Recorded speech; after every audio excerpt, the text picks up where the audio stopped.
বন্ধুরা সকলেই ভালো আছেন। একজন বন্ধু আমাকে হোয়াটসঅ্যাপ করে জানতে চেয়েছেন যে তার কাছে 10 লাখ 20 লাখ টাকা আছে, অপশন ট্রেডিং করে পয়সা রোজগার করতে চাইছেন। সেই জন্য কি স্ট্র্যাটেজি কোথাও থেকে মোটা পয়সার বিনিময়ে কেনা খুব জরুরি? নিজে নিজে কি করা সম্ভব না? আমি তার উদ্দেশ্যে জানাই বা তার মতো যারা চিন্তাভাবনা করছেন তাদের উদ্দেশ্যে জানাই। দেখুন, আজকাল 10 লাখ 20 লাখ টাকা থাকাটা খুব একটা কোনো কঠিন ব্যাপার না। প্রত্যেক পাড়াতেই 2-5-10 জন পাওয়া যাবে। একটু আধা শহর হলে সেখানে 200-500 লোকের কাছে পাওয়া যাবে। আর যদি কলকাতার মতো মেট্রো সিটি হয় সেখানে হয়তো লক্ষাধিক লোকের কাছে 10 লাখ 20 লাখ টাকা আছে।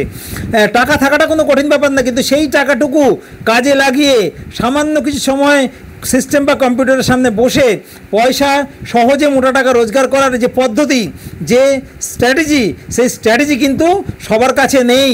এই স্ট্র্যাটেজি যারা জোগাড় করেছে, যাদের কাছে আছে, তাদের পিছনে কিন্তু অনেক তাদের কষ্ট আছে, পরিশ্রম আছে, অনেক আর্থিক ক্ষতি আছে, তবে স্ট্র্যাটেজি তৈরি করেছে। সেই স্ট্র্যাটেজি আমাকে আপনাকে সহজেই বিনামূল্যে দিয়ে দেবে বা খুব কম পয়সা বিনিময়ে দিয়ে দেবে, এ কথা আশা করাটাই আশ্চর্য। এই স্ট্র্যাটেজি কিন্তু আপনাকে নিতে হবে আপনার দরকারে, তার দরকারে না। যে স্ট্র্যাটেজি দেবে তার দরকার কম, আপনার দরকার বেশি। কারণ আপনার কাছে আপনার মতো 10 লাখ 20 লাখ টাকা কিন্তু বহু লোকের কাছে আছে।